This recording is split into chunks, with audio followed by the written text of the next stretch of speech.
Hello guys, welcome back to my YouTube channel. તો આજે આપણે એકદમ કણીદાર એવું દેશી ઘી ગરમ કરીશું। તમે પણ આ રીતે કણીદાર ઘી બનાવી શકો છો।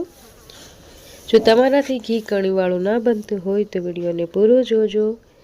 તો ચાલો જોઈ લઈએ રેસીપી। તો ઘી બનાવવા માટે આપણે માખણ જે છે એને ગરમ થવા માટે ચૂલા ઉપર રાખી દીધું છે। માખણ ફ્રીજમાં હતું જેથી કરીને કે માખણ કડક થઈ ગયું છે। તો આપણે થોડીક વાર આ રીતે ચૂલા ઉપર ચલાવીશું કડાઈમાં તો એ ઓગળી જશે।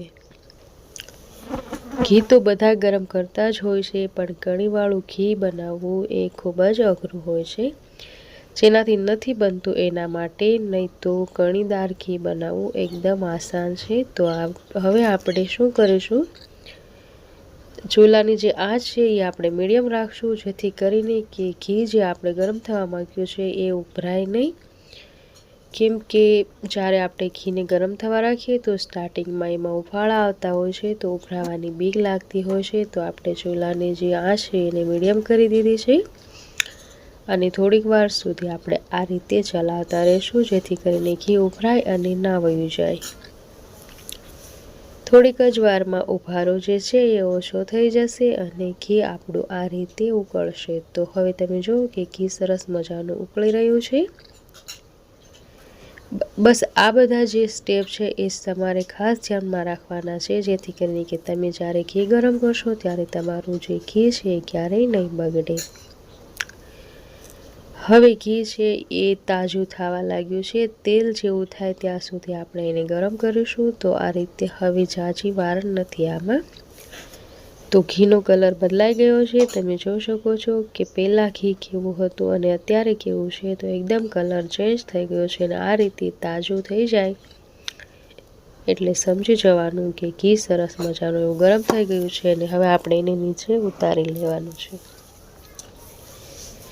ઘી જે છે એને એકદમ કણીદાર બનાવવા માટે આ ખાસ ટ્રીક છે। પાણીના થોડાક છાંટા આપણે આમાં ઉમેરીશું, જેથી કરીને કે જ્યારે ઘી જામશે ત્યારે એકદમ કણીવાળું બનશે।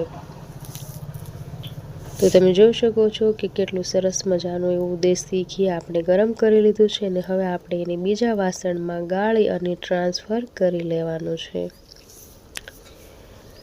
બીજા વાસણમાં આપણે ગાળી લીધું છે અને હવે આપણે આને રાખી દેવાનું છે એક વાસણ ઢાંકીને, જેથી કરીને કે એ સરસ મજાનું એવું જામી જાય। તો એકદમ પ્યોર એવું દેશી ઘી, કોઈ પણ જાતની મિલાવટ કે ભેળસેળ વગરનું આજે આપણે ઘી બનાવીશું દોસ્તો। તો તમે પણ આ રીતે ઘી ઘરે જરૂરથી ગરમ કરજો અને તમારાથી પણ એકદમ કણીવાળું ઘી જામી અને તૈયાર થશે। સવાર સુધી આપણે રાખી દીધું હતું અને હવે તમે જોઈ શકો છો કે ઘી એકદમ સરસ મજાનું એવું કણીવાળું જામી ગયું છે। તો એકદમ સરસ અને કણીદાર એવું ઘી જામીને તૈયાર થયું છે। તમને આ વિડીયો ગમ્યો હોય તો તમે આ વિડીયોને લાઈક અને ચેનલને સબસ્ક્રાઈબ કરજો અને જ્યારે પણ તમે માખણ ગરમ કરો ત્યારે આ ટ્રીકને બિલકુલ નહીં ભૂલતા। જો તમે ગરમ કરેલા ઘીમાં થોડાક પાણીના છાંટા ઉમેરશો તો તમારા ઘરે પણ આ રીતનું ઘી જરૂરથી કણીવાળું બનશે। વિડીયો ગમે તો લાઈક, શેર અને સબસ્ક્રાઈબ। ફરીથી મળીશું નવી વિડીયોમાં।